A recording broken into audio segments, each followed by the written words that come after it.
Okay. Genius activities.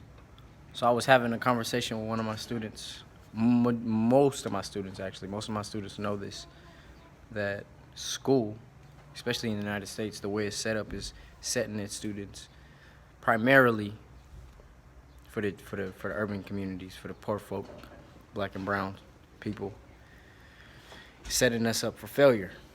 Okay, it's important to know this. It's very important to know this. Matter of fact, even the college system, it encompasses everybody in there, in this country, setting you up for failure. All right, so it's important to know this, okay?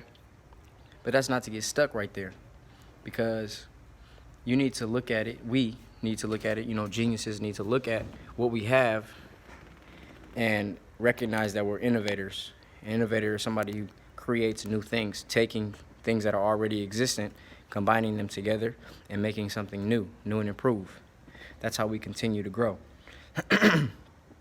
So when you have school, most people think that either they got to go through it or they're going to, drop out. There's two options for you. You either pass your classes and go to college, or you just drop out and start working. This is not an innovator's mentality. It's not genius mentality. A genius looks at school, okay? Then you would understand a man named Warren Buffett. If you don't know who that is, look it up. He's a billionaire, okay? He said any multimillionaire, it's a quote. I'm going to give you a synopsis of the quote. I don't know the exact words, but he said, majority of all millionaires have at least 7 streams of income. Okay? 7 streams of income, meaning they're receiving money from 7 different directions, 7 different places, not just one. Right now, we're used to just having one job, right?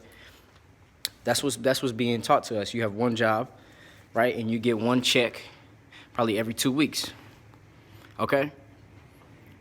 That is not producer mentality. That's not genius mentality.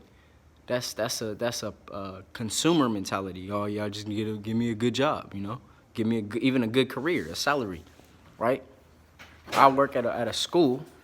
I collect a check. What's going on? I collect a check every month, right? That's a salary, annually salary. This is consumer mentality, right? Now I'm dependent on one check. That's one source of income. So what I gotta do? Get another job, right? That's barely getting two sources of income. We shouldn't live like that.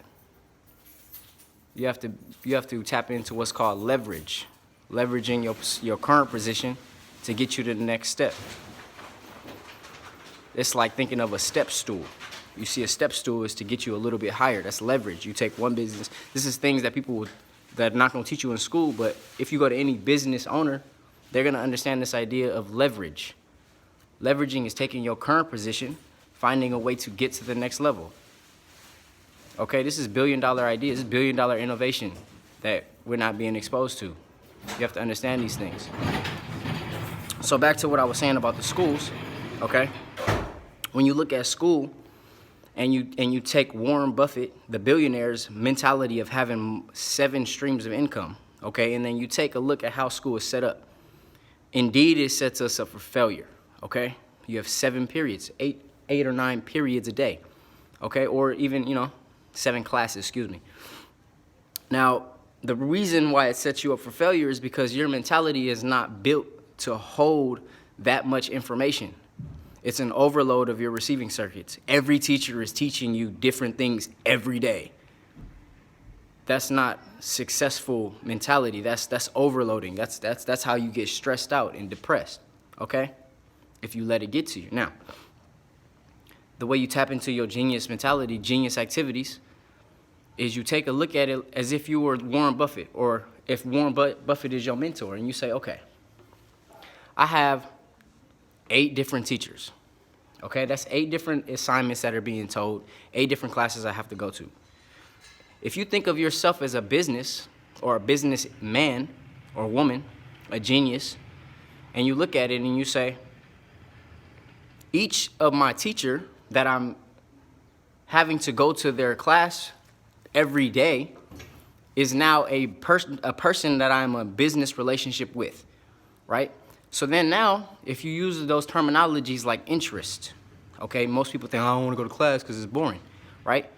Meaning you're not receiving interest, okay? Interest is money that you're gaining based off of paying an initial fee or an initial price. So what you're having to do is pay attention in class, right? And you'll receive interest based off of your payment, okay? Now, your teacher is in a relationship with you. They're teaching you something. They're expecting a return on their payment. They're basically they're expecting a return on their investment. They're investing in you. Their return is your homework, okay? Now you're receiving a grade. These are all business tactics, but instead of empowering you to get to the next level, they're utilized to keep you under. The only way to overcome this is utilizing your innovative, your genius mentality, the genius activities. So if you maintain a positive relationship with each one of the business owners who are your teachers, right, and you treat them as if these are your streams of income. Every teacher that you receive a grade from, you receive homework or assignments, and you have to invest time and energy into completing these assignments, and you will receive what you would call a grade or gratuity, okay? You start to take these little small snippets of business and incorporate them into your life as a student. By the time you complete high school or school, you will not need to go to college because you will be set. You will have a whole experience on leverage, and you take that mindset outside of high school and invest into yourself, right? Everything you just learned, invest it back into yourself, right? And then you start to take extracurricular initiatives, meaning you doing things on your own, right? A teacher, you can't rely on one, you cannot rely on your teacher to teach you things that you want to know, right? Main thing is important is learning how to read and write. Everything else is accessible. You see this thing right here? It's called a cell phone. It's a robot. This thing does what you want it to do. What you want to do, you look it up on Google, on YouTube. Somebody going to teach you how to do it. But you got to want to do it. I'm not dependent on nobody, right? That's how you got to approach school with your genius mindset, genius activities, okay?